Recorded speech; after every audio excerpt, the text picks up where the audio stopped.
Alright, what's up y'all? Chrome Corner is back and we are doing a fight night review and analysis today. We're just going to be doing the main event for our pick on the fight night, and then the rest of our picks we're going to be directing y'all to our Instagram, so y'all can go check it out there. We'll have all of our picks like we do for most of the cards. Mine and Charlie's separate, and then we actually need to tally up what our records are, because we forgot about that, so we need to tally them up and see where we're sitting so that we can put that on there too. I got hammered on one of those last cards, man. I'm not too confident. I feel like we both did, but we'll have to go back and look, because thing is, we've got them posted, so they're out there. All we got to do is go back and review. So yeah, we'll see who's been doing better on the picks, but we'll just jump right in and start with the fight night main event. It's Brian Ortega versus the Korean Zombie, Chan Sung Jung. So Charlie, what is your pick and why? I am gonna surprise you a little bit here. I like surprises. You like surprises? Yeah, I like surprises. Okay, so I'm gonna give you a reason why though. Okay, so I'm gonna go with the Korean Zombie. Okay. Hey, that's... Okay, so I'm putting my glasses on to seem smarter, okay? Ever since he lost that fight to Yair Rodriguez on that, remember it was like, I think it was like 5 seconds left in the fight. He dropped that elbow, that lucky elbow. He's looked really good in his last 2 fights. And Ortega's coming off that TKO to Max Holloway. And, I mean, he didn't look bad in that fight. I just think, Korean Zombies, got the momentum right now, and I think, especially if he stands up with on strikes, it's really fast hands, I'm taking him in the upset. Okay. I'm thinking it goes to decision though. I don't think one knocks each other out. Okay, so it goes to decision. I'm going unanimous or decision. Unanimous decision for Zombie. Okay. Zombie. Well, hey, if you thought that was going to surprise me, I think my pick will surprise you. So, I'm going Zombie as well. Oh. I think that, man, if you look back at Ortega's fights, quite a few of them, he's not winning, and he pulls that Hail Mary at the end, which is great. I mean, when a guy can fight like that to the end, they always have a shot, right? And his jiu-jitsu is off the charts. His striking, we know, is not. I mean, let's be honest. Anybody can knock someone out if you catch them, and I feel like that's what he did with Frankie Edgar. I don't think it was because his striking is so great. And take into account, too, Frankie Edgar, he wasn't fighting the Frankie Edgar of 6-7 years ago. Yeah. That Frankie Edgar was, when he took BJ Penn, when he took BJ Penn's belt, Frankie Edgar was top of the world. He wasn't fighting that Frankie Edgar, so I just have to take that into account. Yeah, that's major. I mean, BJ Penn's a legend. I mean, of course, he's been doing things to tarnish him being such a legend here lately, but you can't take it away. I kind of look at that stuff separate. That's his life outside of fighting or whatever.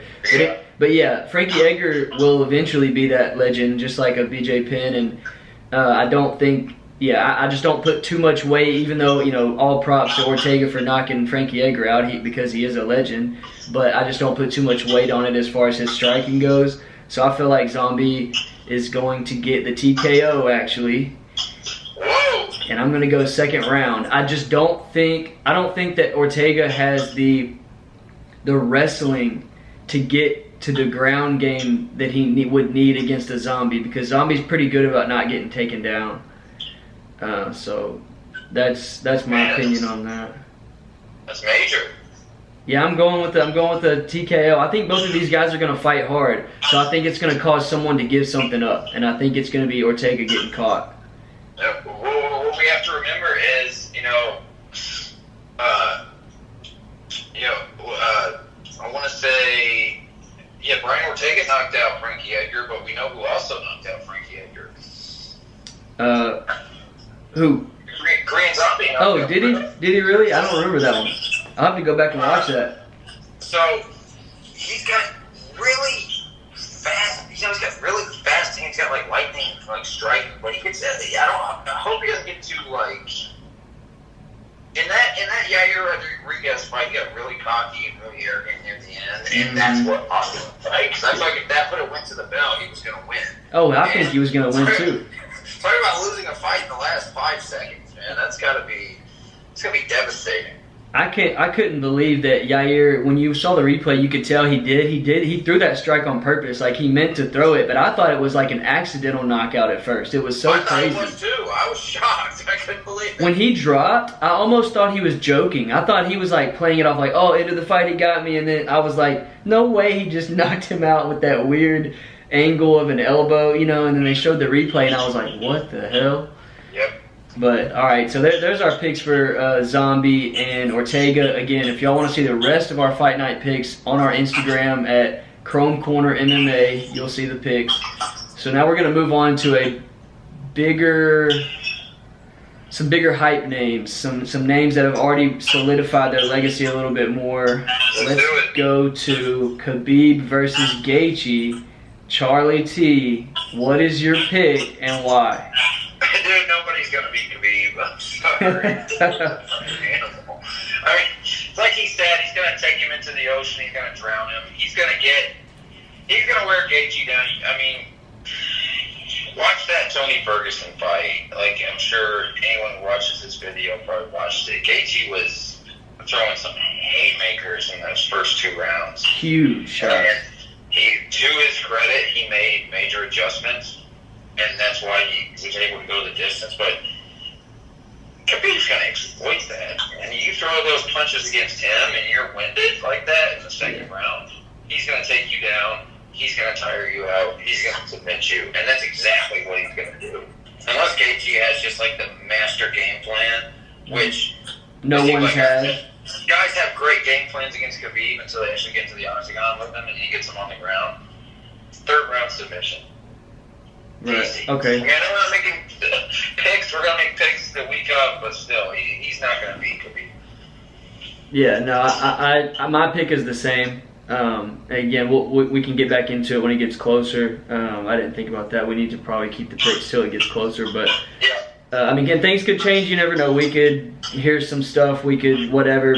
We'll see. Things always happen between the fights, but yeah. But what I don't understand is, is Gaethje, I believe, was an All-American wrestler in college. Mm-hmm.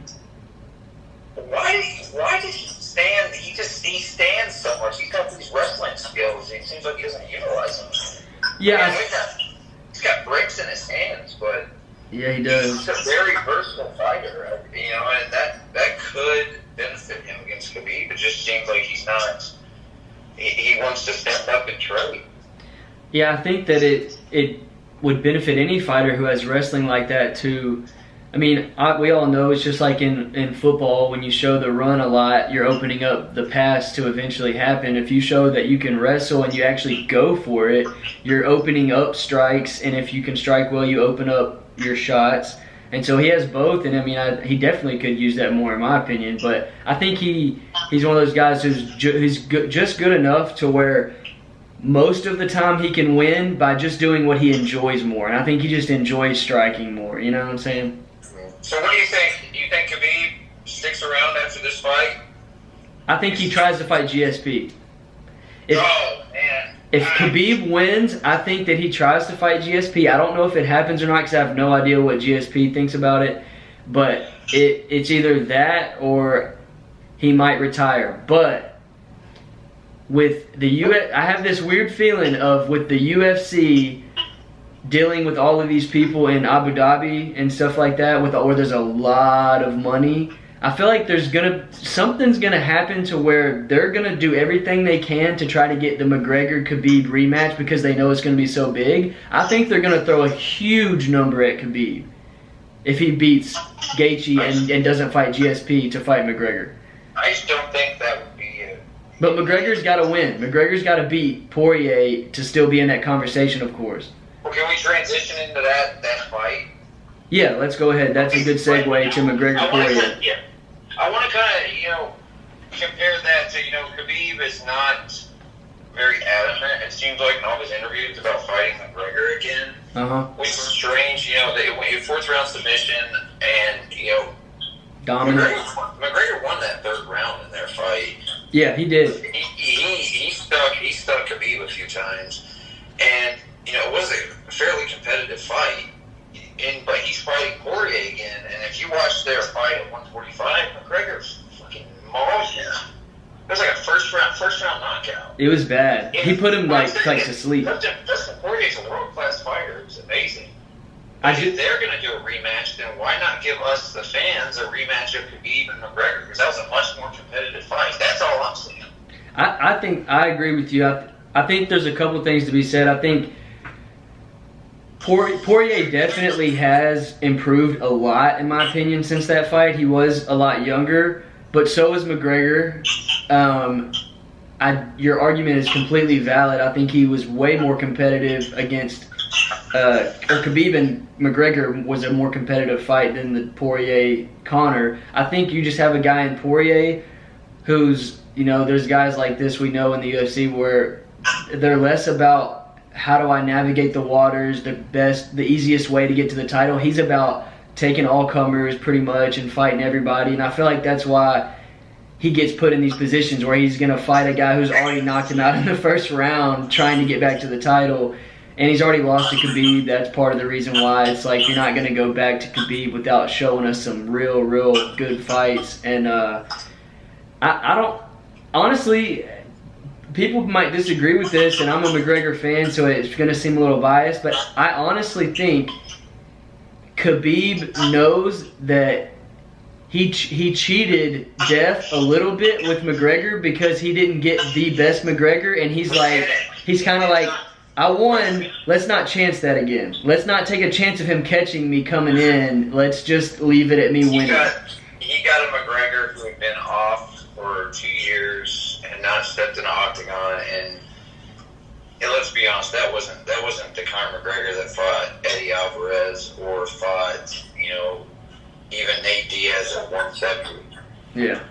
This dude, I mean, the McGregor at 145 was deadly. He ran through that division. That was dominance like no other. I mean, he absolutely mauled those guys at 145. I mean, Jose Aldo was almost considered untouchable, and he gets in there and knocks him out in one punch. So I would like to see a fully fresh, non-rusty Conor McGregor fighting Khabib if they fight again, not a McGregor after a year layoff. You know what? That's not giving us, the fans, a really, fair fight. We want to see both of them at their best. Yeah, I agree. And it is part of fighting that things don't always go perfect and people get hurt, and it's not always going to be perfect. But if you really want to know who the best fighter is on their best day, both of them really need to be in the best shape to fight. And also, dude, Poirier got stuck a few times by Dan Hooker in that last fight. You get stuck by Conor McGregor like that, he's going to finish you. So I don't see the rematch going any different than the first fight. I don't either. And to be honest with you, I really like Poirier. I'm also a fan of Poirier, and that sucks because I feel like he's a good dude. And if there was just a couple guys not in the division, aka Khabib and McGregor, he would probably be champ. But that's not how it works. Those guys are there, and I don't think he's gonna ever beat either one of them. Like he's a world class fighter. He's an amazing fighter. He's an interim champ. People forget he beat Justin Gaethje. He finished Justin Gaethje. So obviously, Dustin Poirier's a top 5 lightweight. Mm-hmm. He was a top 5 featherweight too. So this guy's an amazing fighter. You get all the credit in the world for that. I don't think anybody besides McGregor and Khabib is, honestly, I think Poirier's the next best guy, but just the way that they match up, he's not ever going to beat McGregor or Khabib, It's like he's in the same place Tony Ferguson's always been in, where you're one of the best, but the guys right ahead of you, you're not going to beat, and that's unfortunate because they're great fighters. But that's how it works. There's always someone better than you, unless you're driven like Khabib is. Khabib's just he's a one of one. He's a one of one. He's like a John Jones, and they're two completely different people in the way they live, I feel like, but they're just both kind of like that one of one, you know. Yeah, dude. Khabib is a monster. He's one of the most impressive fighters I've ever watched. I mean, going back to when I was a kid watching Pride FC, I've never seen anyone like him. That's true. Now it's just, is he going to be able to finish it undefeated like pretty much no one ever has done before? I mean, has anyone went on such a successful run and remained undefeated and then dipped? I don't think anybody, because even GSP got beat by Matt Hughes. I think what he's doing is impressive. I've never, ever seen a better fighter. You can say he was doing drugs or he was on this or that. I've never seen a more impressive fighter than John Jones. Just the ultimate, I'd say, attributes when it comes to stand-up, unorthodox striking, take you to the ground, just fucking maul you. That's what John Jones has done his entire career. I remember, this was like a long time. He fought Vladimir Matyushenko on the UFC. I remember the UFC on Fox. I was like, Matyushenko was a great fighter. John Jones got in there and absolutely destroyed him. And I was like, this guy is literally the most exciting fighter I've ever seen. Then I saw him fight Matt Hamill. Matt Hamill, great fighter. He's got some big wins on his career. He beat Tito Ortiz, a few other guys. John Jones was beating the absolute life out of him. And that's his only loss on his record, because he had those 12-6 elbows. But he bloodied up Matt Hamill's face. And I was like, okay, once again. Then he goes in, he runs through the entire light heavyweight division. John Jones is the best ever. Khabib, he could take maybe number 2, but John Jones is the best. So what about this? If say they both retire undefeated, like in a couple years, but Khabib was to beat GSP and McGregor again, would you then give it to Khabib? No, because he's beating a GSP who hasn't fought in a while, and if he was to fight GSP in his prime at 170, he's not going to beat him, because GSP's too versatile. People do not remember how good George St. Pierre actually was. Yes, he lost to Matt Serra. He got caught with a right hand. Yeah. This guy would literally just wear people out in the octagon and finish them. Mm-hmm. I mean, Matt Hughes was a world-class fighter. GSP embarrassed him twice. Yeah. Extremely athletic on top of being so skilled. Like freak athlete type of, I mean, we're not talking 4.3 speed, like NFL type of freak athlete, but it's a different type of freak athlete when you can put together all of your fighting skills. I think that's why Khabib wants that fight so bad, because he knows, hey, this guy, there are 3 fighters in the UFC history who have been this dominant, where they've just absolutely destroyed people. John Jones, George St. Pierre, and Anderson Silva. I don't think Khabib's been champion enough to, put him in that same category. But those 3 guys were so much better than anyone else. Of course, age caught up to Anderson Silva. He held that middleweight belt for 7-8 years, where he just absolutely mauled people. Yeah. He embarrassed the UFC Hall of Famer, Forrest Griffin. He was an amateur. I think Khabib needs to run through the division a little more. I think he's trying to dip out too soon. He is. It's kind of like it almost gives me. I mean, Khabib is as dominant, like we said. He's as dominant pretty much as anyone. So it sounds like I'm hating when I say this, but seriously, it comes across as if he's scared to lose, because it's like he's trying to get his belt when he's won a few, and he's like, okay, I've won a few. Let me get a big fight and leave. That's how a lot of these guys are, though. I mean, don't get me wrong. It's a dangerous sport. You take your risks, but yeah. True. Don't call yourself one of the best of all time if you're just going to dip out after you win a couple years. Yeah, if you defend your title 2-3 times, I want to see you, be a dominant champion. John Jones is a dominant champion. That's something that sets Jones apart, and Anderson Silva and a Jose Aldo. Jose Aldo's not going to be considered the best ever, but he defended his title a bunch of times. Yeah, it's like a good comparison is Henry Cejudo. Mm-hmm. He wins that flyweight belt, then he wins the bantamweight belt. How many times did he defend the bantamweight? heavyweight belt twice. Yeah, twice, and then he got the flyweight once. Right. I mean, he beat a really good TJ Dillashaw, but he dips out, and then he just calls himself like the greatest combat sport athlete of all time. I'm like, I'm not saying he's not a great athlete and he's a world champion, he's a world-class fighter, but dude, why not just stick around and fight some more? We want to see you. We want to see you fight. We're fans. Like, we like to watch you fight. We don't want you to retire. Exactly. If he would have took more of the Demetrius Johnson approach of let me take out everyone I possibly can in these two divisions, which I think he has a solid chance of doing that, he could have been considered one of the GOATs, but he has to get to that point. You can't just skip all that. Now, to his credit, saying you're the best combat sports person of all time, that there's a limited few people who can even say they've won world championships in two different categories in fighting. So, you know, that's a small group. So maybe he's definitely he's up there. You know, DC's close on that too. DC defended his title more, I believe, and he fought heavyweight, which is crazy. But yeah, combat sports versus GOAT of UFC is a very, very different conversation. Yeah, GOAT of UFC has got to be John Jones. He's defending his title too much and hasn't lost, and yeah, I mean it's got to be John Jones. But and as much as I hate to say that, because the guy kind of gets on my nerves, to be honest, but you know I'm willing to admit when someone deserves that respect. You know. We'll see if Izzy gets up there too. He has a shot. He has a legitimate shot. If he beats John Jones and he never loses at middleweight, bro, that's major. I agree. All right, so we gonna mention Khamzat? Yeah, that's how we're gonna round this thing out. So Khamzat,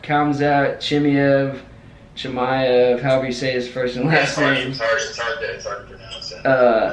Your general thoughts on him? We'll start with that.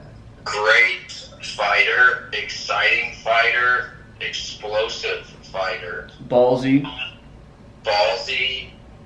He has not arrogance, but he has confidence. Mm-hmm. But at the same time, we just watched another guy like this. People are forgetting. Wasn't Sugar Sean O'Malley the same way? Mm-hmm. And you just add to Chimaev, you just add the fact that he wants to fight every week is the only difference. But who's he fought? No big names. I would argue that Matt O'Malley fought bigger names in Chito Vera and Eddie Wineland. Yeah. Well, there's a female fighter. She had quite a bit of hype because she was, really explosive hands. You're familiar with Macy Barber, right? Yeah. Oh yeah. She's got a lot of potential. Yeah, great fighter. And she got really a lot of press for calling out Paige Van Zandt, and she started to fight. Yeah.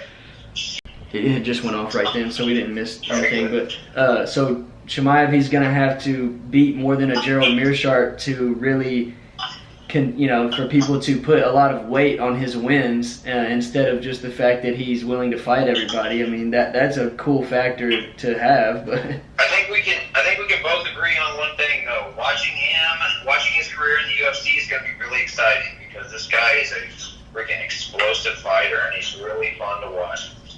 Very fun to watch and willing to fight anybody. So one thing we can guarantee is we're gonna get to see pretty soon him fight somebody of some high level because he's willing to. He's already calling out Darren Till, so we'll see. But the thing is, it's gonna have to be someone like a Darren Till who will take all comers because there's not any upside of beating a Chimaev, like a hype train that's still on the low level. There's no upside for these top 5, top 10 guys. Not at all. Is he ranked yet? I believe he isn't as of yet. Dude, I want to see. Dylan Dennis is one of those guys he seems like he would. I mean, he at least comes across like he would fight anybody. So I want to see him against the UFC competition. Oh, and Michael Chandler. We didn't mention him. I think that's a really interesting wrench to throw in the lightweight division. That would be really good. anybody to fight Chandler is just kind of, I just want to see what level he's really at, you know. Let's see. What is he? What ranking would he be in? The 155 or 170? 170. 170. No, he's not in there right now. I think he needs another win or two, and then he'll be there. I could see him beating some of these guys that are farther down in the rankings, though.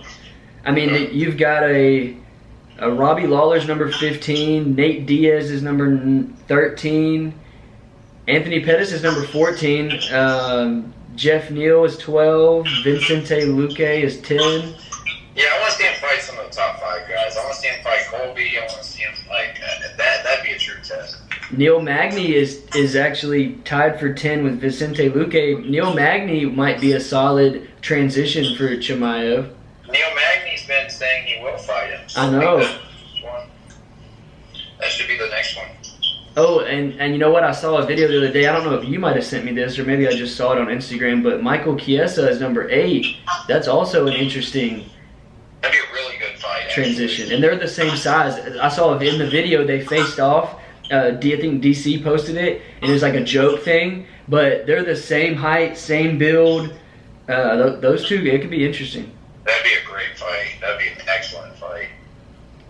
And Chiesa's an odd dude, man. The way that he cuts his hair and the way that he talks and stuff, that would just be interesting in general. He can take a punch, too. Yeah. Yeah, that was, speaking of, I gotta throw some props to my favorite fighter, Anthony Pettis. When him and Chiesa fought, he submitted Chiesa, and that was surprising. That was a good fight, too. Yeah. That was a real good fight. So that rounds out our talks. Y'all will see the rest of our picks on our Instagram again. You can follow us at Chrome Corner MMA on Instagram. If you're into UFC sports cards, I've now started the ChromeCollect Instagram, and that's also an eBay, Mercari account. YouTube, these videos are now going to be up on the ChromeCollect YouTube, and it's actually going to be ChromeCollect and Chrome Corner are both, the names start with CC, so the logo is going to fit for both. So I think we kind of should just transition to that. I mean, that works for me if it does you. Yeah, for sure. All right, so that's where you can find us for everything. I'll put out all the links in the description so you can just find it there.